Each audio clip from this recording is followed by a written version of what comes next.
All right, so let's kick it off here. We're at the top of the hour. So everyone, welcome to PPC Town Hall number 6.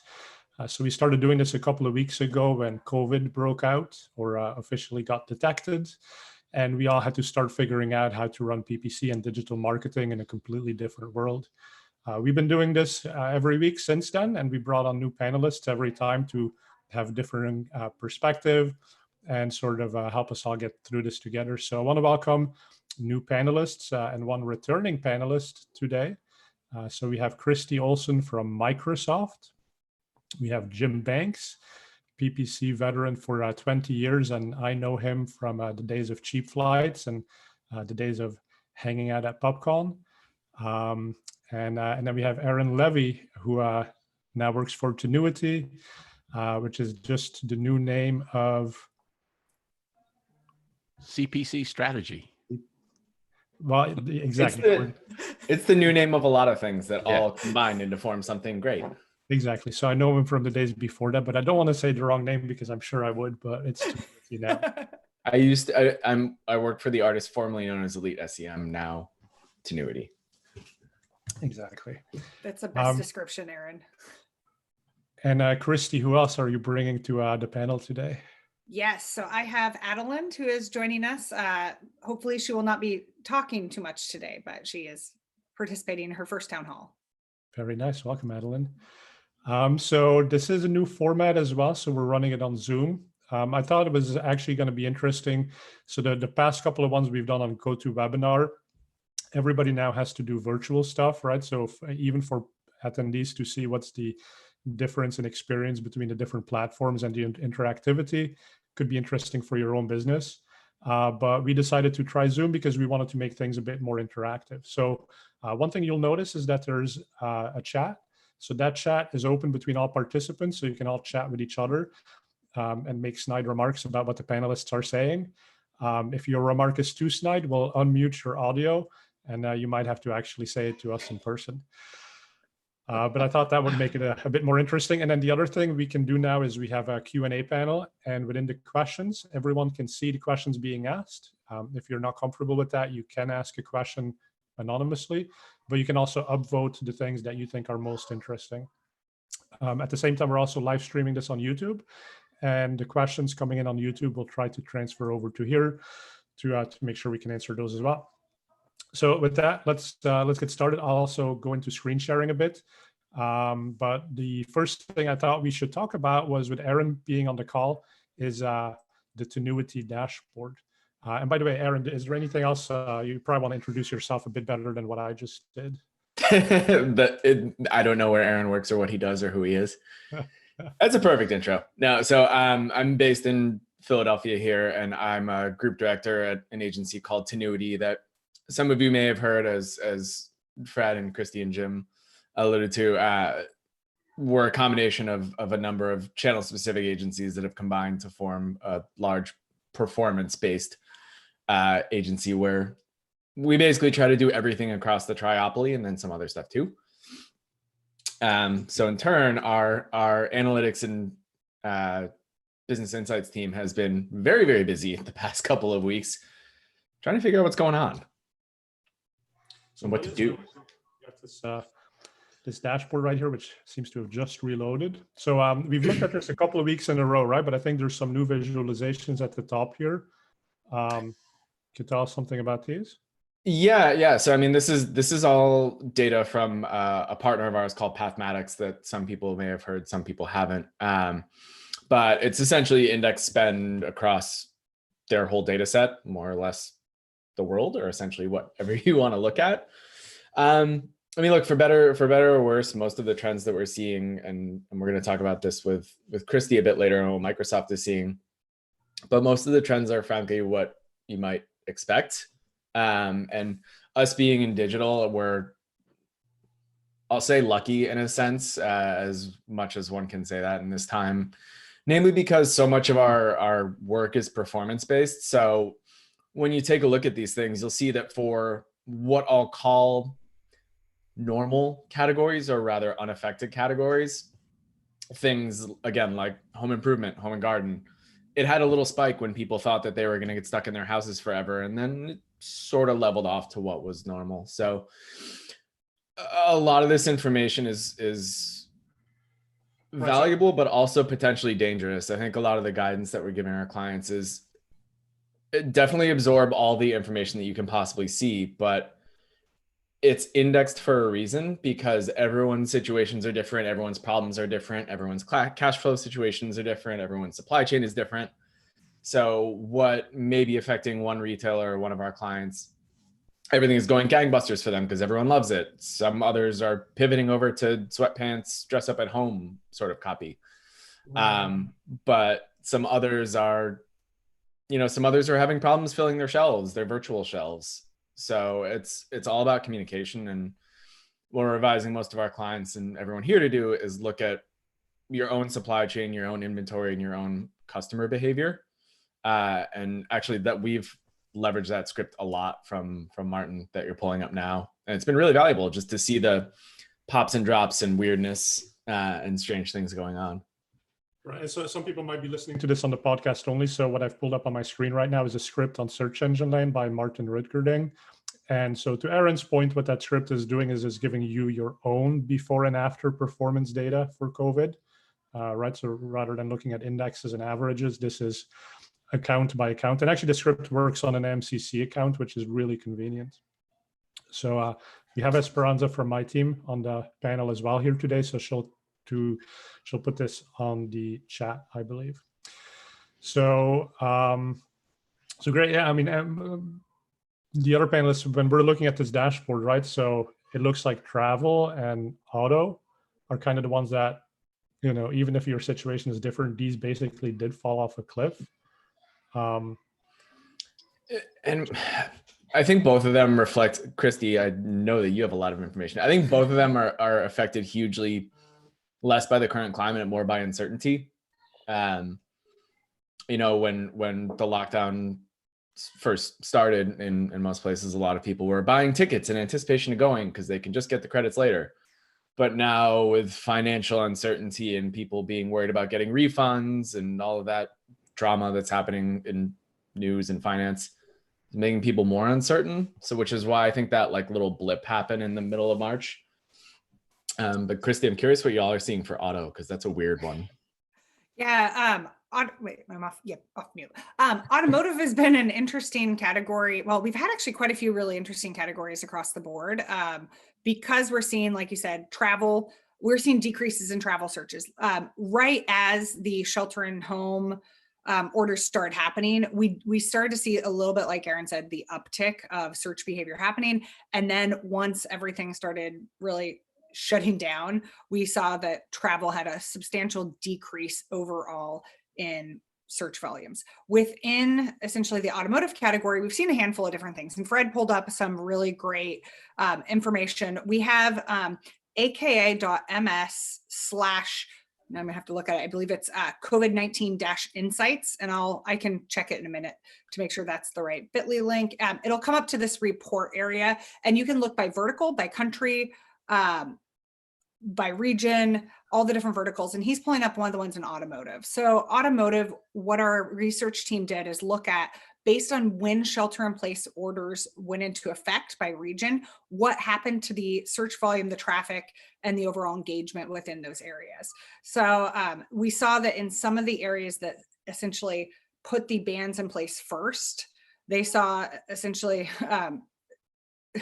they saw that there's decreases happening at that point in time. So it's fun watching you scroll. I'm like, where are we going? It's really fast here. Yeah, so it just gives really great insights at a state level based on when those statewide orders happened and what essentially happened to the click volume, specifically in the automotive industry. What I would say is a little bit different on the automotive space is that while we've seen a decrease overall in certain dealership related search trends, we've actually seen an increase in other automotive related services. So people are now realizing, well, I don't need to drive my car, so I can look for parts, I can look for services, I can get the service stuff done that maybe you wouldn't have done otherwise because you aren't going anywhere anytime soon. So if it takes an extra week at the dealership, you don't have to worry about not having that car. So similar to what Aaron said, when we go category by category, we see there's some pretty different trends depending on what you're looking at. If you're a dealership, the volume has decreased pretty substantially at the dealership level, but that doesn't mean automotive searches as a whole has decreased going in place. Yeah. Right. And I personally predict a surge in searches for car batteries when things open up again. I was trying to take my car out the other day, and of course it wouldn't start anymore. Battery was dead. But yeah, some really interesting data. And I think one thing that stood out to me in this report, and we've shared the link right there, is that one of the states, I believe it was Georgia, there was one county that was shelter in place before the rest of the state. And so it's quite interesting to see the decline in searches in that one county, whereas there was an increase going on around it. And I've also heard anecdotal stories, like people who live on the edge between, or the border between two states, right? One state opens up again, the other stays closed. All of a sudden, all of your commerce, all of your transactions, you're just going to hop across the border and go to an entirely different store. So I think that's an interesting thing to keep an eye on. I think it was really interesting when it all sort of really started to kick in. I was actually on site with a client in Florida, and there was like I went to the airport and I was on the next to last flight out of Orlando.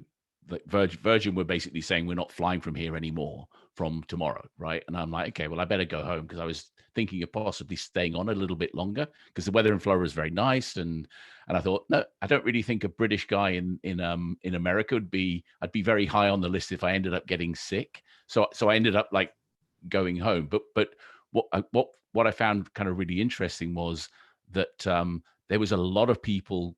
Obviously, like New York was as an early kind of casualty in all of this, and there was a ton of people that came from New York down to Florida because they didn't want to be sort of stuck in case there was any of these sort of restrictions where you couldn't kind of move from one state to the other. So I think a lot of the kind of shift from New York to Florida happened because people were jumping on private jets and just flying down to their sort of country retreat in Florida. So. Yeah, it's been interesting here in Philly because we're a stone's throw from Delaware, which is always an issue anyway, because you go to buy big stuff there because it's cheaper. But certain people, furiously pointing at myself for the people listening, that really want to go play golf. Delaware didn't close their courses and everyone else did, but they essentially wound up upping the enforcement of people crossing borders. And if you had Pennsylvania plates on your cars, then you couldn't do anything. So it's been an interesting dichotomy, and pretty early on, I mean, taking this back into a marketing perspective, we're seeing different behavior for commuters. So like the suburbs that would normally be really quiet during the workday are now really loud because people just aren't moving back and forth as much. But I mean, we saw a sort of fairly big shift. A lot of people used to kind of get on trains and commute into London, right? And then obviously the social distancing was like you had to be 2 meters, and there was just no way that they could do that. So there was a massive uptick in kind of these portable bicycles, like, the companies that make these sort of foldable bikes, and there's so many more people are cycling now. And again, I think that's going to become the new norm, right? So and you mentioned obviously travel there, Fred, about it being decimated. I think like if you were a cruise company, most cruises and exotic holidays, they're typically planned sort of 9 to 18 months in advance of when you're actually taking them. So yes, I think generally speaking, travel has been completely kicked to death, right? But there are still people looking for that sort of thing, and obviously the cost of flights is extremely expensive, and I think the reality of it is that probably anyone booking a flight now, there's no guarantee that the airline's even going to be around for you to be able to consume the booking once it comes back online. But the ones that are, I mean, Bill Hunt said he was trying to book a trip, and it was something like 4 or 5 times more expensive than it would normally have been, and he was trying to use miles, and they wanted a ridiculous amount of miles to kind of do this flight. So again, I think it's. You also sort of hear the opposite sometimes, right? That the Yeah. flights are so cheap right now. Like you can fly transatlantic. At one point, it was $11 on American What? Airlines to fly from New York to London. I was like, okay, I'll risk that $11, even if they don't end up. And do it for the I was mileage fairly run. close to Heathrow Airport, and there's still planes coming in and out. And I mean, I know that a lot of those will be supply planes going backwards and forwards with, personal protective equipment, things like that. But there's definitely people coming in and people going out. So. Yeah. Well, and I think it's worth noting as we think about some of these different trends is I think travel is going to be the one that's going to be and this is my personal opinion, not Microsoft's opinion. I think travel is going to be one of the verticals that's going to take a little bit longer to see the upswing because we don't know at a country, a state, we don't know when the restrictions are going to be lifted for travel. Like I heard like a week ago, I think they said Oktoberfest. Munich decided to cancel it. So I think it's only been canceled once for a cholera epidemic or in like the 1800s. So like you can start thinking about booking, but it goes back to the like Jim was saying, the uncertainty. There's other verticals I think we aren't going to be seeing as much uncertainty happening in. So when you think like automotive, well, at some point your state's going to lift the restrictions. You're going to need to get from point A to B. So if you have a car, you need to get a car. That's when you're going to start to look at it. And I have to say, like when I think Ford and GM both put like 0% financing for 7 years. And at that point I was telling my husband, like, you want that pickup truck? Now's the time to go buy the pickup truck. I'm not going to stop you on this end. Like if we can trade in your other car, go look at this now because that's the best time. So I think you're going to start to see, even with some of as the financial uncertainty maybe starts to lift, you're going to start to see people taking advantage of some of the amazing financing offers that are out there. Then I think on the other retail side, it's going to be interesting to see, like if you're in a luxury category, probably the people purchasing like your Rolex watches, they aren't going to be impacted as much as as myself or maybe the people on the call might be impacted with making those type of purchases. So you're going to see a lot of increases in volumes for aspirational that might not play out in the click side. So this is where from a PPC perspective, you can start to build your audiences. Like we can go down that the list of the strategies to take because you're going to have to be thinking, who is your target audience? Who are you trying to reach? And start putting those strategies in place today based on how we think the economic recovery is going to happen and how that search behavior and search trends are changing and shifting with time. Right. And so for me here locally, it's like first you see the hourly employees kind of losing jobs and, the gym shutting down and the barber shops. But now it's like Airbnb, obviously being in travel. They're talking about not giving bonuses to employees. You got lots of startups that were helping the local economy here in the Bay Area quite a bit. And all of a sudden their investors are saying, listen, you guys need to be able to survive for 2 years with the cash that we've already given you and assume there's going to be no cash coming in.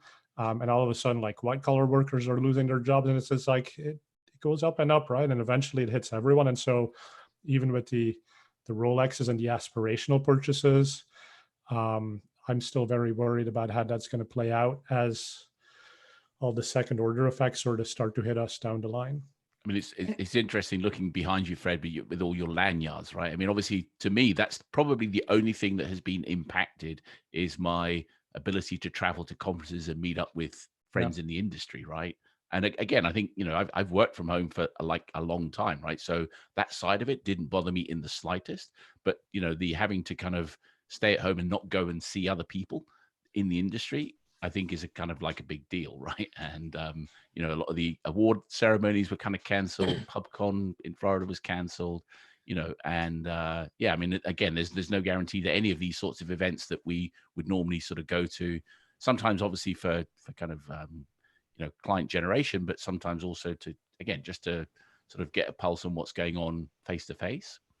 Yeah. I mean, but for me, again, it's like, I don't know if I'm ever going to be able to hug anyone outside of my family ever again. Right. Which for me is, I want to give someone a high five so much. But Jim, you do raise an interesting point I'm going to do my best to be really careful to not diminish anything, but for all the people that were terribly affected, there's a fair number of people that are also totally fine. And this is an inconvenience.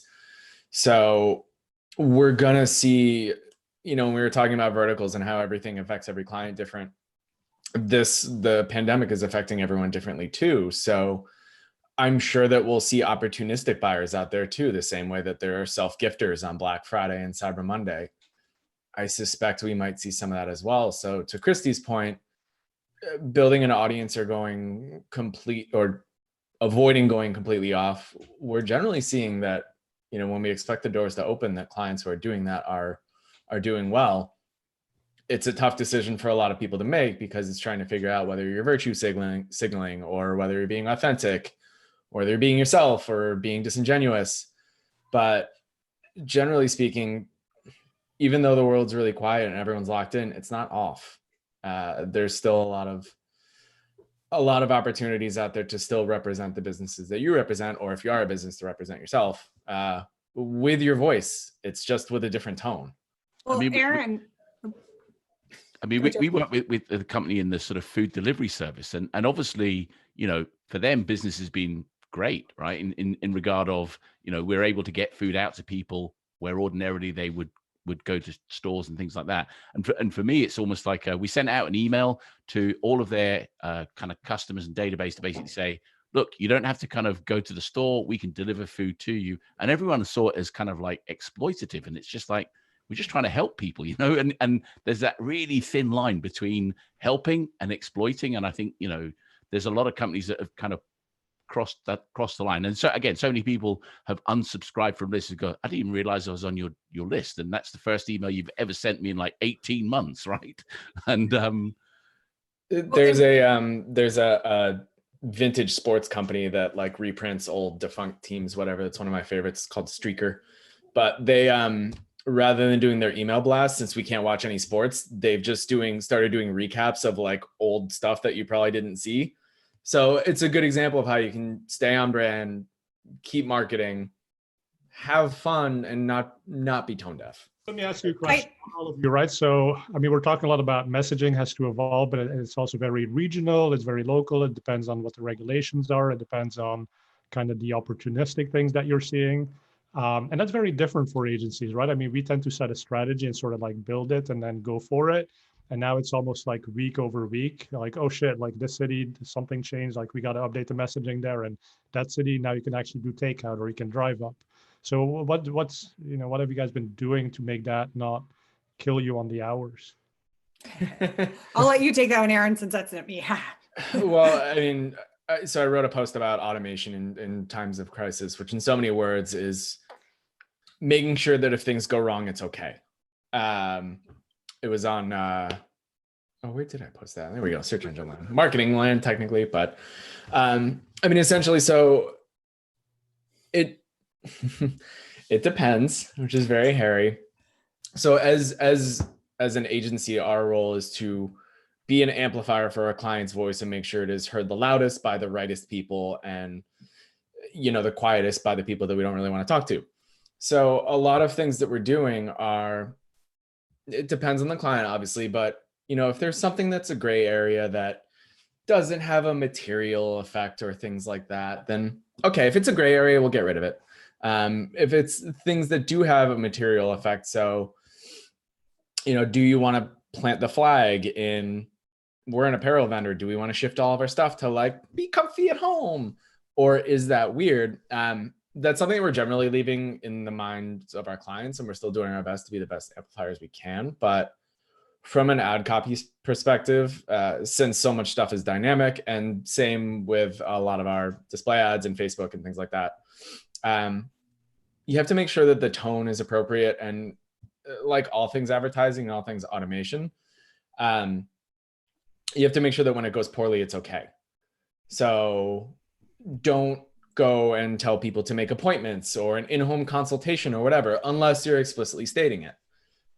We have a lot of home services clients that work closely together. And so for each of them, we went through an audit just to make sure that get a person in your home in an hour, like get rid of that. And just sort of figuring out whether we want to state how that we have adapted, or whether our clients want to state how they've adapted, or if they'll just sort of get rid of the gray area. But I think when you look at the sort of a lot of the sort of big publishing houses, I mean, they're obviously dining out on this. I mean, they're making like they're exploiting the opportunities that this coronavirus has presented, right? By sort of glamorizing some of the death tolls and the number of, you know, people that have been affected by it.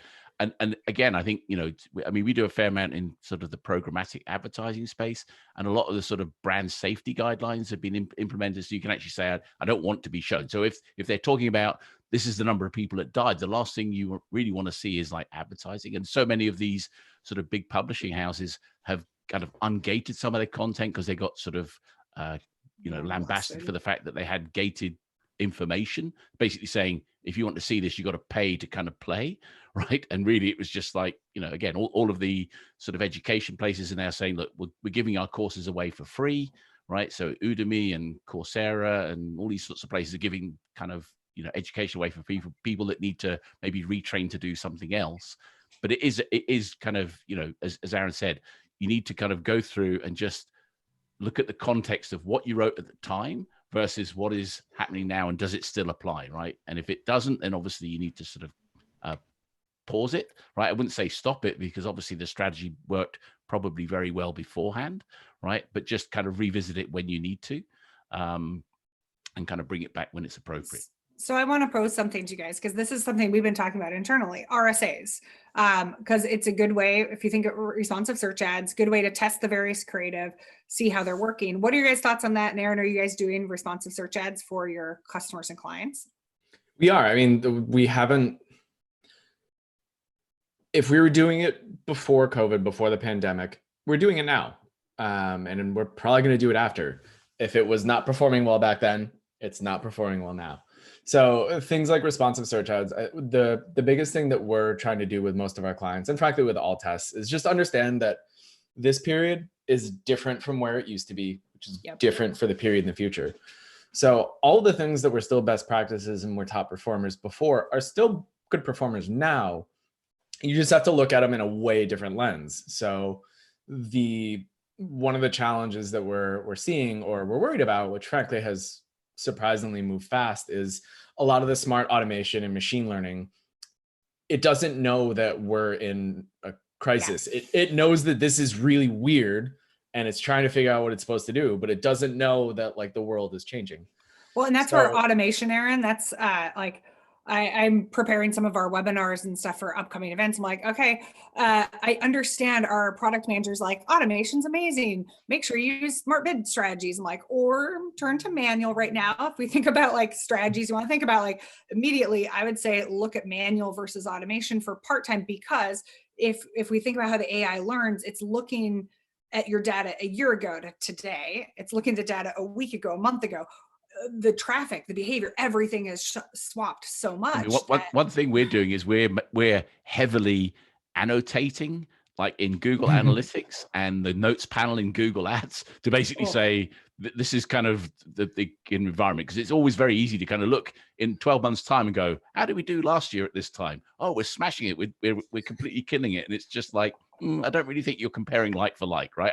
I don't really think like for like will probably ever exist ever again. I mean, it's like how in schools right now, everyone's getting an asterisk next to their grade. Like this was the COVID year when nobody was actually physically in school. So you're doing that through Google Analytics. I'm showing on the screen here another interesting piece. So this is from Tinuiti, Aaron's company there. And this is Amazon data. They've just published this, and you can go to their website, put in your email to get this yourself. But what was interesting is that conversion rates on Amazon have dropped off a cliff since the crisis started. And I think that kind of really feeds into the whole automation thing, right? So how quickly I think another reason it would fall, Fred, just sorry to interject, is I think a lot of people have got this kind of Amazon Prime mentality, and it's kind of like, if I can't get it on Prime, I'm not going to buy it, right? And I think that obviously Amazon went through this phase where they were prioritizing the kind of like the urgent and essential things, right? So all the sort of junky stuff that you would normally buy, they kind of said, okay, well, we're not prioritizing that. And I mean, I ordered some stuff and they said, it's not going to come until the end of May, right? And I'm like, forget it. Not interested. That's interesting too about the messaging, because they say it's not going to arrive until the end of May, but then actually it does show up 3 days later. Yeah, exactly. Like, sandbagging it. I haven't had that, Fred. I ordered stuff in late March, and it literally just arrived this last week. And my husband's like, "When did you order this?" I'm like, "Oh, it's for her milk bottles." We delivered it to your house because you live right next to him, right? Yeah, but it's one of those, like, you think it's also the sponsored product. So it's, again, the advertised side. So then the question is, for people that are running their sponsored ads, are they aligned to what people are actually purchasing today? So that might be the I don't know, Aaron, if that's a you question, more of an Elizabeth question, because I know she spends her days and nights in Amazon. It's a lot of people questions. And I think I'll point back to what I said a little bit before, is that it's about supply chain in a lot of different ways, not just about what Amazon can get out of their warehouses, but what you can get into the warehouses and what people can get to give into Amazon's warehouses. But there's the sandbagging thing where I've been getting my Amazon orders in like not literally 45 minutes, but close. There's a distribution center like over there. But I think it's to preserve their Prime brand long term when we're talking about messaging for a longer period of time.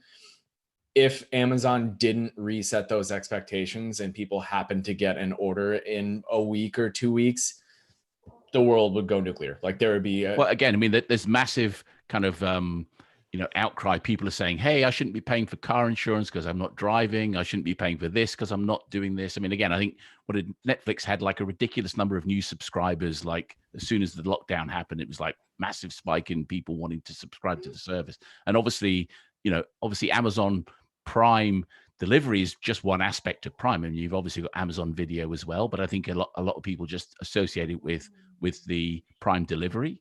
Right. And as you say, they had to kind of like set the expectations. Right. And then obviously if they kind of overpromised and underdeliver, that would be bad. Right. Whereas they've done it the other way around. And, if they say, end of May, and then they get it to you in 2 days, you're like, okay, that's fine. I was expecting it. But that definitely would have an impact in terms of the conversion rate. So we had a question from the audience on the topic of e-commerce. Yeah. And so aside from setting expectations, like a lot of companies are just offering Black Friday type deals right now. And the question is, are we like retraining the consumer to come to expect that? Like how much do you think that's going to impact the ability to sell at normal pricing in the future? It's weird, Fred, because I'd say on this end, it's going both ways. Depending on the vertical, we are seeing some of the Black Friday discounts. Other verticals, you can see prices are just skyrocketing because, again, as Aaron mentioned, supply chain, where it's harder to get the products. So they're saying, hey, volatility, demand, we're going to increase the pricing. So I actually have cautioned advertisers on his agency side about this of like, don't keep your Black Friday prices too long because you will potentially train the consumers of why buy something the first week of November when you wait 2 weeks, you can get it for half off if you're consistent all the time. So I think there is going to be a little bit of caution. But again, as Aaron joked earlier, it's the it depends answer that no one loves. But I think also the people sitting at home, I mean, it's almost like Thanksgiving has turned into a 7-week celebration, right? And you're sitting at home with your family, you kind of hate being there, and you turn to the internet to kind of like try and dull out the monotony of that.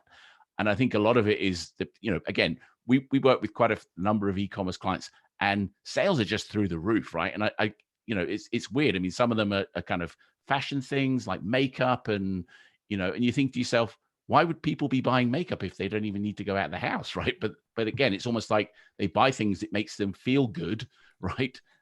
Jim, you don't know. No, but it goes back to like one of the interesting ones, and I'm trying to see if I can get enough time today to sit down and write it out, is when we look again, vertical by vertical, hair salons. I wish I would have known that the crisis is going to happen. I would not have cut bangs in early January because now I'm stuck with these things that I'm not going to trust cutting myself. But we look at like people are not going to salons, but salons are now opening up and saying, okay, great, local, you can call us, order and pick up in store. I know not everybody has that opportunity, but it's shifting that business model to meet the demand where it is, because we're seeing an increase in hair care products that wouldn't have happened previously, where the searches are happening more online because people aren't able to go to their stylist necessarily. And when they get their haircut, get those products and services. So I'm only wearing these headphones to cover my bad hair, right? But I mean, it goes back to like, there is a shift now that people are at home. Some of the industries, some of the verticals, there's a shift in how consumers are engaging. So there is an increase in uptick some of those products. I like that Aaron mentioned the gym scenario where I can't even tell you how many ads I'm getting now on Facebook. Like at some point I'm like, have I done something wrong or have I shown something? Because I get like every third sponsored post for me is a workout at home type of scenario, but it's the businesses that are taking advantage of using tools like we're using now, Zoom, to essentially say, great, you can't come in person, let's do classes online, let's engage in a different way.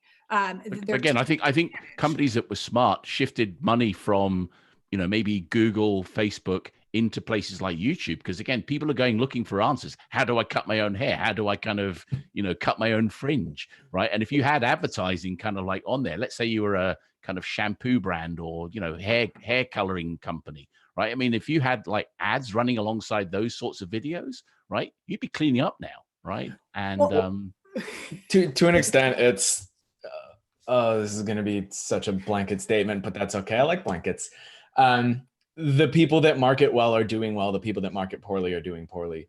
So when we circle back to the Black Friday question, the great prices, whatever, a lot of the challenges or the people that we see issuing those, to me, look a little desperate. And to me, that says that's probably because they are desperate. And that to me feels like the people that are addicted to the month over month. What was our ROAS yesterday on this last click? Whereas what you just described, the people that have become longer term marketers, looking at the longer funnel, the education funnel, looking at the whole thing instead of just the bottom. It also has to be integrated, right? I mean, like if you've been so focused on like search ads on Google and that's the only thing you know how to do, like, yeah, obviously you have a problem now because Jim is saying like you got to be on YouTube, but that's outside your wheelhouse. You don't quite want to go there. And that's where you get into trouble. Right. I'd say where I would say that you're going to see some of that, and I'd say it's maybe, Aaron, a little bit less on the desperation, is when you have people that have products that literally have a shelf life. Oh, there's certainly that. That's when you're, I wouldn't say they're necessarily desperate in the sense of like, I just got to keep the ROAS up, but it's also okay, if I don't use this by X date, it's done. It's toast. So haven't they done that in Belgium, Fred? Haven't they kind of said that if you need to eat French fries twice a week because they've got like mountains of potatoes that they're going to be throwing out? Happening in the U.S. It's happening here. It's like, why'd you need an excuse to eat French fries, right? Yeah. So like, Fred, what's on Fred's screen now, there's two slides here that are pretty interesting. One is just showing weekly search trends 2019 versus 2020 for 10 different categories. So you can see here's how by industry or by vertical, the shifts are happening in searches. So you can see there are some searches, some verticals that you really can see the consumer demand happening, like retail and CPG through the roof as everybody was told to stay at home. And how do we get groceries to your house? Or Jim, in your example, how do you get food delivered from those food services? The next slide down is also a really interesting one to look at because this is the inverse. So when are the clicks happening? So you have the search demand that's happening. So you have a lot of people that are looking. Do you have people actually clicking coming through, where you might see that some of those consumer actions, the clicks are lagging, and the lag is happening in part because potentially, are they finding what they're looking for? Are they seeing in the ad copy? And this goes back to what Aaron was saying before, be really concise with your messaging. If you can't actually get the product out, or if there's delays, essentially showing that in the ad copy and messaging so that you're not going to be paying for the clicks to happen when people can't actually act and consume on that back end. So these are two sets of slides. I don't believe these ones right now are up on the, they're not up on the COVID Insights page, but it's stuff that we've been looking at in addition to several other ones to say, like, are the verticals turning around? Are we seeing, have we hit the bottom and started to come back up? And as we start to make recommendations, what could people be seeing in terms of the year-over-year changes, both increase in volume, decrease potentially, or in some categories, there's huge increases happening overall in clicks. How do you measure that, and how do you then take your strategies and act upon it?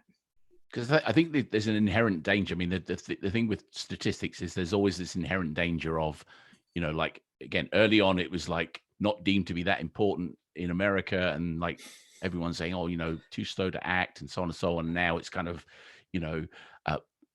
massive. And again, some people are going, well, it's only with hindsight that you'll know whether something was the right thing to do or not. Again, everyone's kind of lambasting Sweden. They should have taken more kind of more care about it. They seem a bit blasé. And it's just like, well, only hindsight will know whether that was a good thing for them to do or not, right? And the same way that now that we're going to try and come out of lockdown, it's like, is that the right thing to do, or is it not the right thing to do? I mean, I was talking to one of my clients who I was on a call with him. I'm like, you've had a haircut. And he goes, yeah, my barber decided to kind of open up. He said, I'm 75 years old and I'm either going to die of COVID or malnutrition because I can't feed myself, right? So, he said, I'm doing haircuts, and, he just asked his clients to kind of discreetly come to his store not all park outside and make it look like he was open for business, right? But it's sort of, you know, you look at it and go, you know, the kind of financial impact to the economy has obviously got to be weighed up with the impact of the kind of people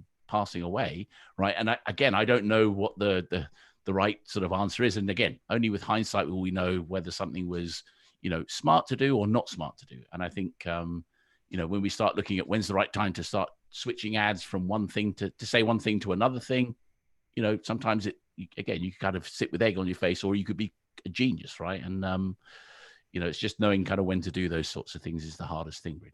You can make data say whatever you want. You can make it give any answer that you want. So, you know, as you say, Jim, those who want to stay inside will look at the data that makes them want to stay inside.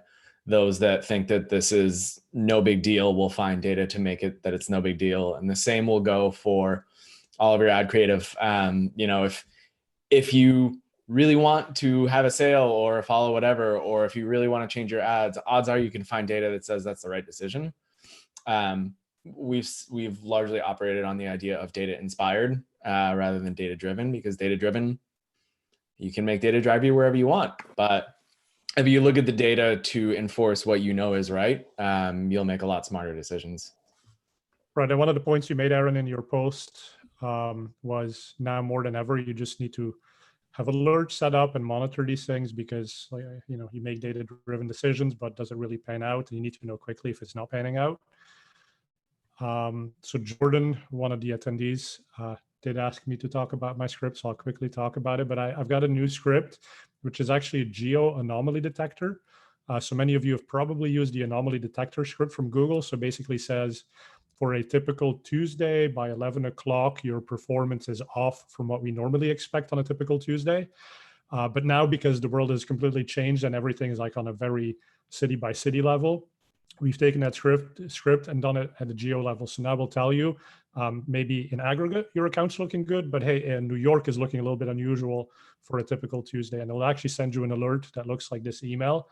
And then it has a whole spreadsheet behind it with all of the expected behavior for a normal Tuesday or whatever yesterday was versus what happened yesterday. So that'll be on search engine land later this week. Are there any other alerts that you guys have been liking or ways to, because we're talking a lot about, you know, data can tell any story. What are the governments doing? We don't really know if it's the right thing, but like as agencies, as PPC practitioners, like how do we keep up with this, right? We've definitely changed our alerts and made them, I'll call it tighter. Because if you look at trends week over week, last week is entirely different from this week now. Whereas in the past, like, okay, if something goes up or down 10% week over week, like, yeah, it's pretty normal. Whereas now it could go up or down 50% based on a day. So the systems that we do have in place to make sure that, you know, pops and drops are weird and not anomalies, we got to tighten them up a lot. And the things that look weird now are different from how weird would have looked before and after. So we just have to move a lot faster and look at shorter time frames, which is uncomfortable. Yeah. I mean, we've tended to kind of like be a little bit more cautious of like running automated campaigns, so like a lot less target CPA, you know, target ROAS than we would probably ordinarily have, right? And that's not because, I mean, again, at the moment, the cost of the traffic is certainly a lot lower, which is great, right?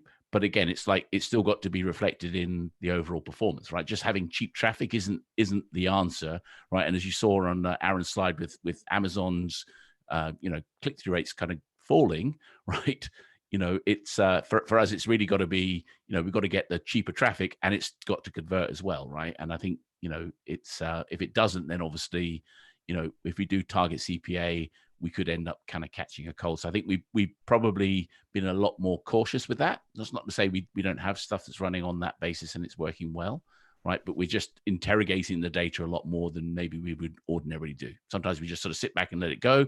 And now I think we just feel we need to kind of be watching it a lot more frequently. And certainly things like the anomaly report, you know, the original one that Google had, we kind of get that. But, you know, for us, it's really, you know, as you say, that when you drill into the data and look, you can look at it in sort of like a more granular level. I think it obviously can potentially impact, bid modifications that you could do at kind of state level and that sort of thing. So I will say that we've been pleasantly surprised with how smart things have reacted, and with with the Microsoft versions of smart bidding as well, that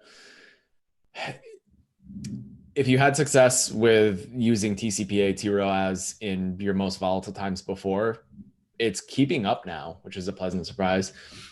I'll give a caveat that we tend to work with bigger data sets. Our clients tend to skew larger scale, so we have more data to play with. But we were really worried that smart bidding wouldn't keep up. Not that it wouldn't scale fast enough, but that it wouldn't pull back fast enough. And it's been a pleasant surprise. It's been encouraging. How much have you been adjusting targets based on what's happening and competitors maybe going in and out? Not a ton. Sort of similar best practices. We'll nudge them up or down 10 or 15% in a couple of days. But I mean, look, we're businesses. Our margin won't go from 50% to 20%, from 20% to 70%. So generally speaking, nudges have been doing it. And then with demand and conversion rate changes, the tools keep up. Nice. Yeah, I mean, I think obviously the things like Google introducing the sort of the frugal version of Google Shopping again, and again, I mean, that's obviously early days. We have really no idea how kind of good or bad that's going to be, right? I mean, we're starting to see sort of trickles of traffic to some of the clients that we work with in Google Shopping, right? And again, I don't want it to be cannibalizing the paid to kind of like support the organic, right? Because obviously if there's a lot more organic, that pushes up shopping potentially. So again, it's just, I think we need to be mindful of what's been introduced and what the potential outcomes might be, and just keep a watchful eye to kind of see how they kind of trend towards those. What Jim's talking about is, so Google announced this week that they will show free shopping ads or free shopping listings on the shopping tab. And so what you have to do is you have to go into your Google Merchant Center, enable your products to show on all surfaces, and then you are eligible to start getting this free traffic. And Kirk Williams, he's reporting roughly 5% of clicks for many of his clients. I think it was like 0.5 to 11%, I think was the numbers that Kirk used. I think that's pretty much the range. Those were outliers. Yeah. So I think we had one client that got to like, we had like one client that got to like 15 or 20, but I think that'll come down. Were they selling hand sanitizer? I think what's quite interesting is that originally it said it was only available in the US and India for some stupid reason, but they have actually rolled it out to other countries, and I think it's now in the UK as well. And I'm sure it'll kind of go across the board, really. Right, and I think one of the things was everyone can set it up to show on all surfaces, but then they have to switch over the actual results page to include the free stuff, and so that might still be the holdup here and there. Yes, if you're an existing shopping advertiser, you don't need to do anything. If you're not a shopping advertiser, you need to set this up. So right. So get your stuff in the Google Merchant Center. Yeah, because even 5% of clicks, that's pretty good. Yeah. All right, so let's wrap it up here. I'll give you each a chance to maybe make some final points about anything that you wanted to talk about from your companies, or any final thoughts. Christi, do you want to go first? Sure, I can go, since you have my slide up. So if you saw the post, we posted it earlier, 7 strategies for unprecedented times. I'm going to be creating an updated version that hopefully will get published probably next week or so. We're just going to be going a little more in depth into some of the changes and shifts we're seeing. But what I would say is, for paid search marketers out there, think about your customer and what value you can add to the customer based on what they are looking for at this point in time. Now, I know Aaron might not agree with this, but I would say, think about your regional strategy. And I'm going to throw that in there because I know it creates more work. Yeah, you say yes. Okay, good. Because I say we were talking about the regional area. I'm not saying that you need to have ad copy at the city level, but start thinking about how do you update the ads and messaging, especially if you're in a vertical where people can go either in store, pick up, et cetera, to make sure that it's relevant, just so that consumers know how to engage with you at that point in time, especially if you have physical stores and physical store locations. Because I can't even tell you how many ads I've seen that have not had that updated, where it still says like, get it in store today. Well, except for your store is closed. So we go back to the things you can do now. Just be smart with what you're doing. Think about your messaging, your ad copy, think about your overall strategies. prepare for today, but then also start to think about, and in the slide that Fred had up about the restoration strategy, start to think about what happens as some of these shelter in place bans get lifted. How do you update your messaging? How do you update what you are doing from a bid and budget standpoint to start to increase the traffic coming in based on what's lifting at that point in time? Christy, just because it's hard doesn't mean I don't like it. Well, I know, but it just means a lot more work for you. lazy. I'm not saying you're lazy. I'm just saying it could be a lot. Like I remember agency side, like if one of my clients came to me and said, I want to have a different messaging strategy for every state, I would have been like, I hate you. Okay. I will agree with that. I hate Geo because those tests are one that always work and I don't want them to. And this is where we're being pushed, right? I mean, like, yeah, we may not be affected in terms of not having jobs, but we are all a little bit more stressed and more work than usual and having to go into different areas than we're used to. But it's either that or get fired by the client and yeah, choose your problem.